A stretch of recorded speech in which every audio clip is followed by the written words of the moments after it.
we're going to replace this cord because it's got some damage in it, and these old cords have the twine insulation that's in them, and that's actually showing. So here's one of the damaged spots. You can see the old twine insulation. This is the original cord to this machine. You could probably wrap that with electrical tape and be okay, but we're already here. I've got plenty of good used cords to swap in, so that's what we're gonna do. So it looks like we have to gain access to the handle. So I think it's just this one screw here. Remove this. I can tell this machine's got the original cord in it because this handle does not want to come out, so I'm having to like rock it back and forth, and slowly but surely it's coming out.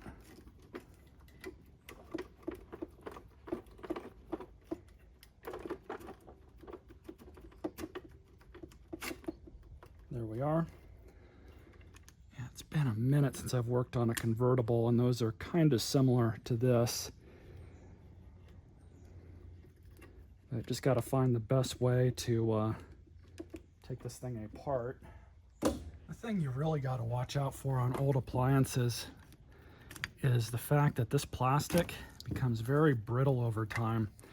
And when they made these, even though these machines lasted probably a lot longer than they thought they would,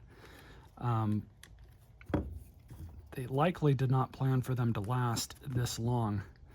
This machine was made sometime in the 1980s, but you just got to be really careful.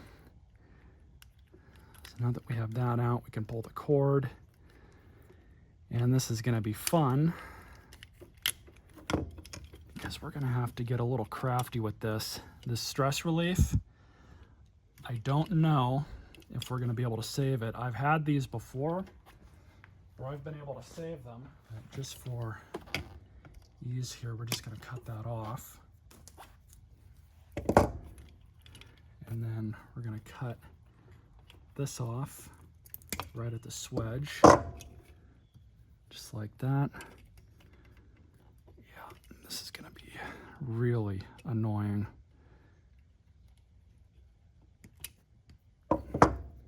So we got to reuse the strain relief, and it's kind of, with age and everything else, it's been molded around this.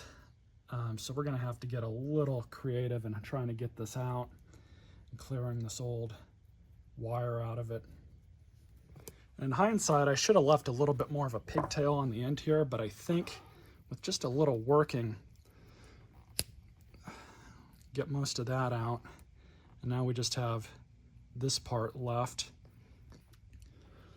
Not sure if this is working, and it actually did work. So what I did was I just took this really long drill bit, very carefully just drilled in here, very slowly, kind of did that with it, a pair of channel locks, and just kind of, because I figured it was locking up right there. So hopefully the new cord will work. The new cord is just slightly longer, so I had a good eye picking this black one out. So here's a little bit of a trick to this. Put a little bit of Vaseline.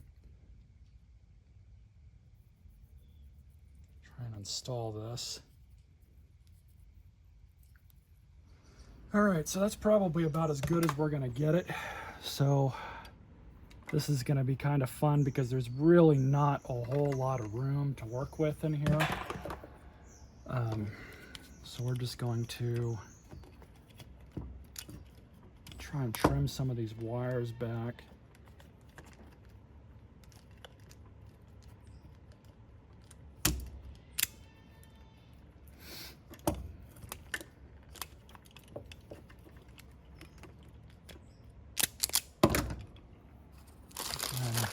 Got some really small ones of these, so we'll try and use these.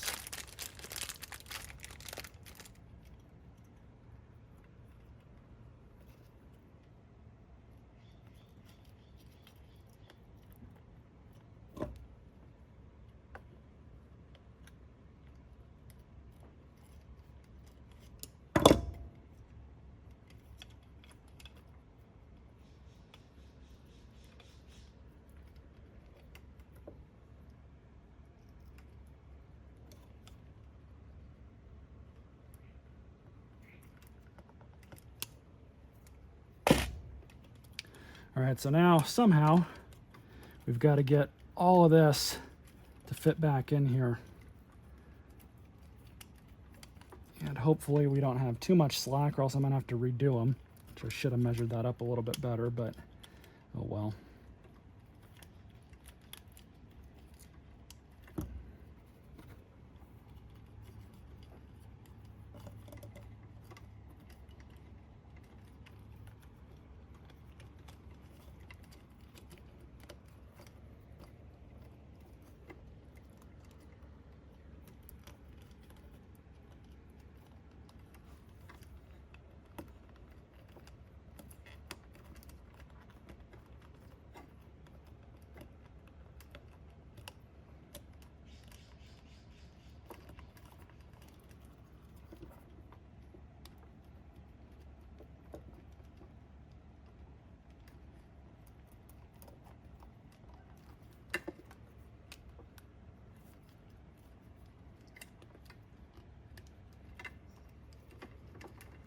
Amazingly, that fits. So this bottom part here, obviously that goes into the tube here, so that holds that part down.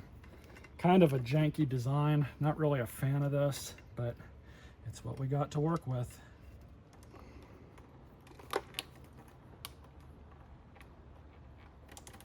There we go. Man, what a pain. Glad I didn't break anything.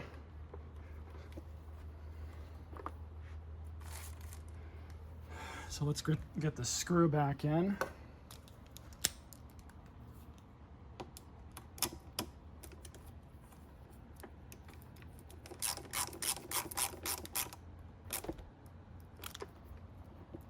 Notice I did not use a drill. As I said before, brittle plastic, stuff likes to break.